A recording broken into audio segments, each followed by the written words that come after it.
Good evening, you're watching News Mongolian Beyond. I'm your host, Dalanzadgad. And for top stories, highlights of President Khurelsukhn's statement at COP27. The United Nations and other international organizations pledge to promote gender equality and women's empowerment in Mongolia. Boys and girls in Mongol provinces Dalanzadgad are studying coding and robotics. And for other news, stay tuned.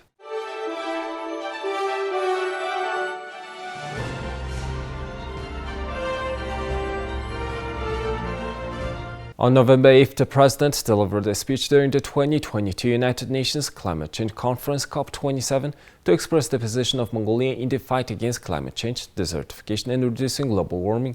Here are some of the highlights from his speech.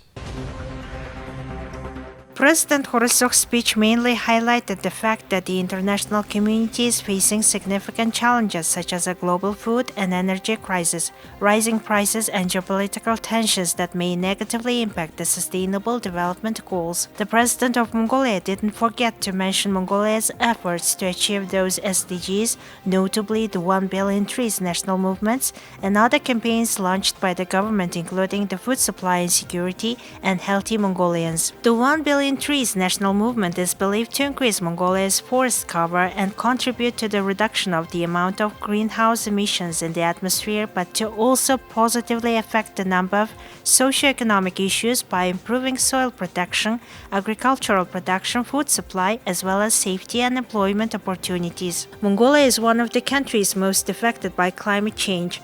Although it emits only 0.1% of the world's total greenhouse gas emissions, its per capita and per GDP unit emissions are relatively higher than the world's average. Currently, the portion of the energy produced from renewable resources has reached 18.2% of Mongolia's total available installed energy capacity, and this is planned to be increased to 30% by 2030. The President also mentioned that currently 75% of herder households in Mongolia use renewable energy. Mongolia has recently joined the Global Methane Pledge, paying particular attention to methane emissions as part of greenhouse gas emission reduction measures. And in 2026, Mongolia will host the 17th Conference of the Parties to the Convention to Combat Desertification. The National Committee on Gender Equality, United Nations organizations in Mongolia, European Union, Embassy of France and other international non-governmental organizations pledged to promote gender equality in decision-making and women's empowerment in Mongolia. During a recent interview to MNB World, the United Nations resident coordinator in Mongolia provided us with some updates on UN activities directed towards reducing gender-based violence in Mongolia. We work closely with the National Committee for Gender Equality, NCGE, and some of our agencies work on very specific projects to make sure that we look at gender holistically. For example, on eliminating gender-based violence. As you know, that on the 25th of November, we will start the campaign on 16 days of advocacy against gender-based violence. Yeah. So we want to see that gender-based violence becomes history. In Mongolia and throughout the world, gender-based violence has been growing during the pandemic. And we know, and in Mongolia, we need to look at some of the root causes. Why is that happening? And perhaps I'm looking at some of the deeper reasons that culturally, perhaps some of the men are getting left behind in terms of education, other livelihoods, etc., especially in the Malching, Nodulching herders families. Yeah. And the girls are getting more educated and going and getting better jobs, and including scholarships overseas.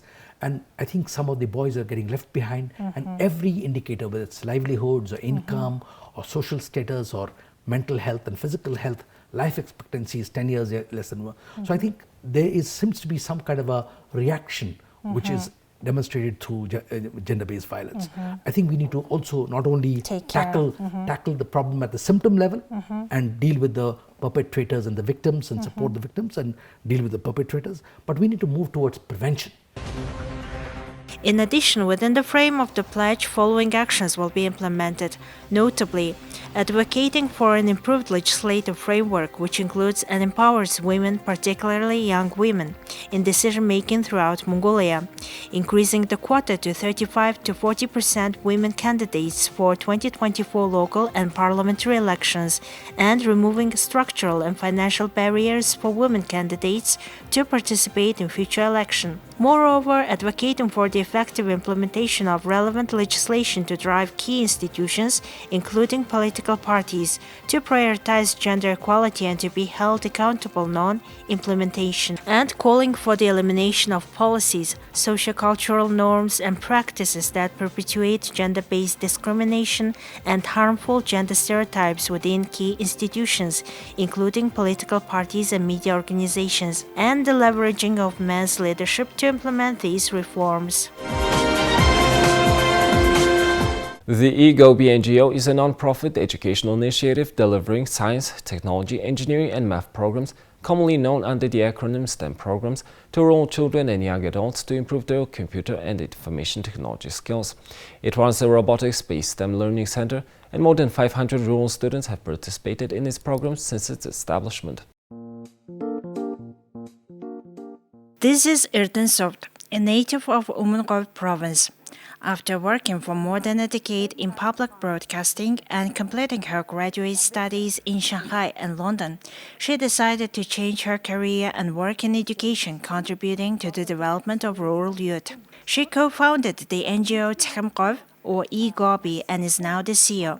She has operated the non-profit organization since 2018 to improve the information technology education of children and youth in Dalanzadgad, soum, Umnugovi province.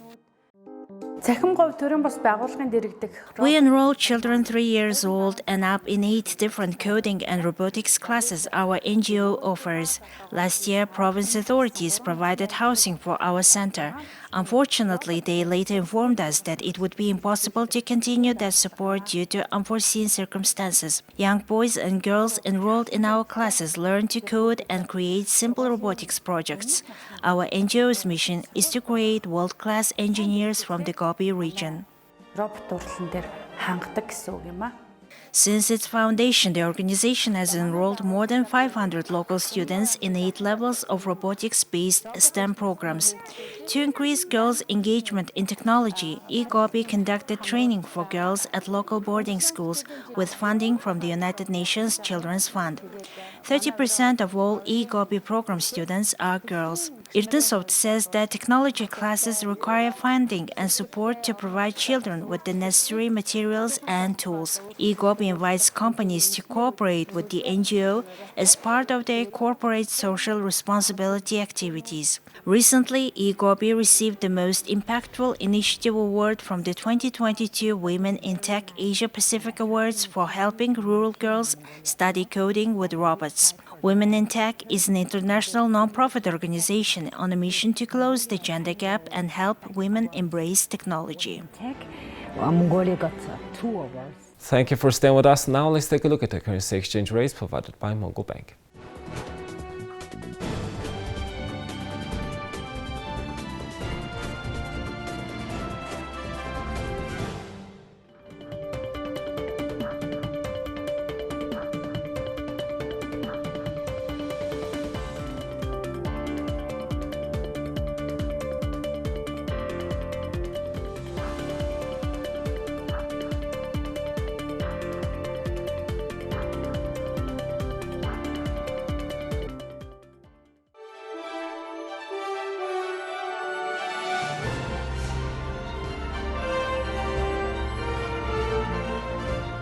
Here's the international news from our partner agencies. The Speaker of the U.S. House of Representatives paid a scheduled visit to COP27 climate talks in Sharm el-Sheikh on Thursday amid tensions in U.S.-China relations. Exasperated by her recent trip to Taiwan, and Pelosi said both countries should cooperate on climate despite their differences. With an energy crisis in Europe due to Russia's war in Ukraine, Pelosi warned that Putin's invasion of Ukraine be an excuse to abandon our good policy in terms of saving the planet. They know, for the good of their own people, that they've got to reduce the smog and increase their participation. If they don't want to do something, any excuse will do. That's sort of frivolous on their part. But I do believe that we should be working with the Chinese. I mean, I take second place to no one in concern about their human rights violations or trade violations, their proliferation of weapons, mass destruction over time. but I do believe that we must work with them on climate. Abraham Lincoln said public sentiment is everything. With it, you can accomplish almost anything. Without it, practically nothing.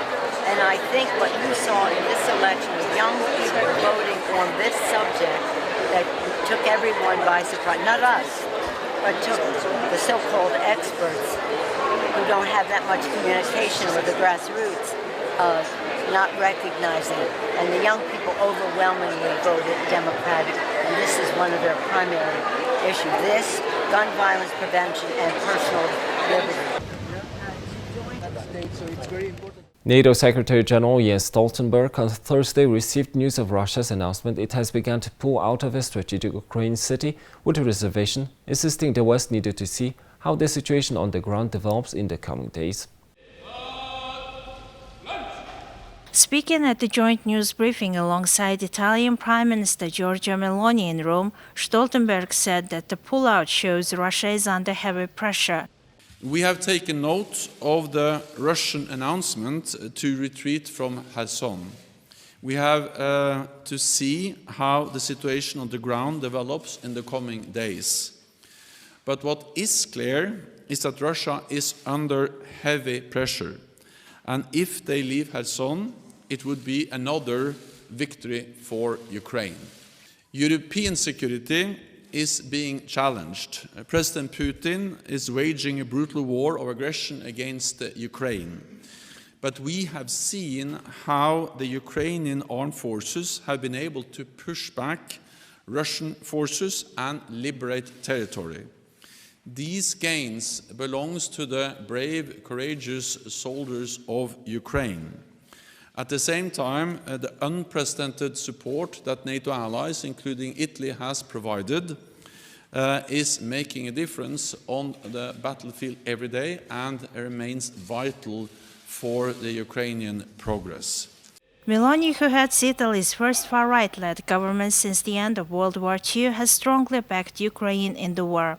Her two principal coalition allies, former Premier Silvio Berlusconi and League leader Matteo Salvini, have equivocated. They also have past ties to Russian President Vladimir Putin. Peace is not something we should give for granted, but we have to work for it. It requires us to be ready to defend ourselves efficiently. On this matter, I reaffirm to Secretary-General Stoltenberg that Italy strongly supports, in front of the main challenge of these times, territorial integrity, sovereignty and freedom of Ukraine. Meloni also announced the release of Alessia Piperno, a 30-year-old Italian traveler who was arrested by Iranian security forces at the beginning of October, when the first anti-government protests erupted to demonstrate against the death of 22-year-old Mahsa Amini in police custody.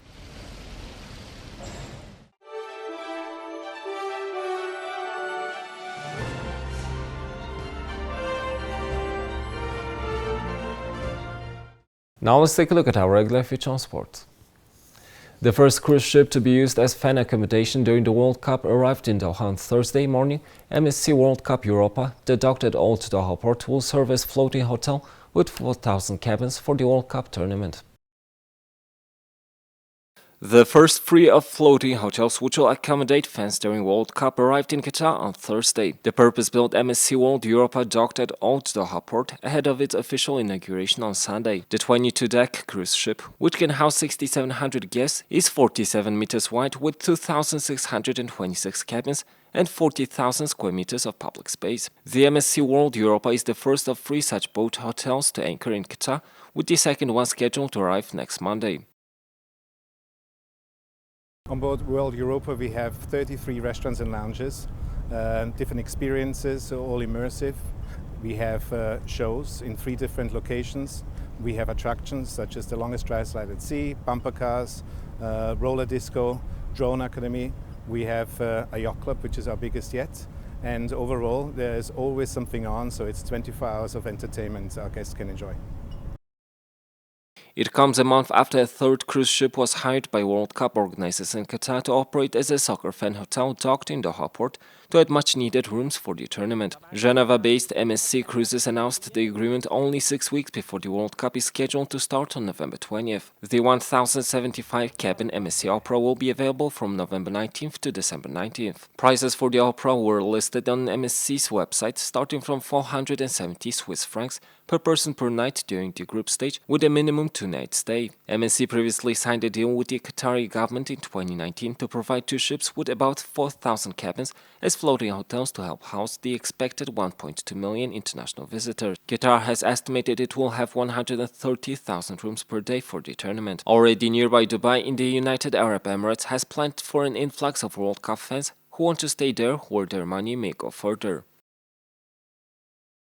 7-time Formula One champion Lewis Hamilton became a Brazilian driver on Monday. The Mercedes driver received at Brazilian's Congress in front of hundreds of raucous fans a certificate of honorary citizen of the South American nation, which will host its Grand Prix this weekend.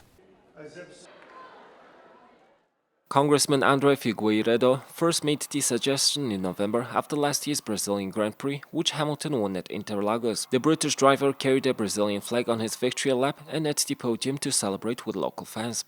Hamilton has many fans in Brazil due to his F1 racing and his respect for 3-time world champion and a local hero Ayrton Senna, who died in an accident at Imola, Italy in 1994. It is honestly the greatest honor for me to be here receiving and accepting this citizenship. I really do feel like now I'm one of you finally. When I arrived here in 2007, the love that's grown, the experiences we've had, and particularly 2021, knowing you guys were cheering me on the way, it was one of the most special moments of my entire life.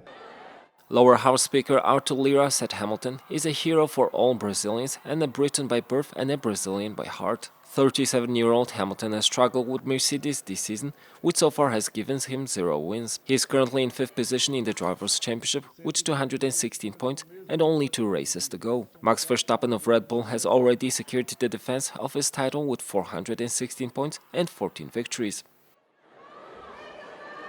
Now let's take a look at the weather forecast of world's major cities.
Well, that's all for this week, and thank you for staying with us. We'll see you next week with more news and updates. Have a nice evening. Goodbye.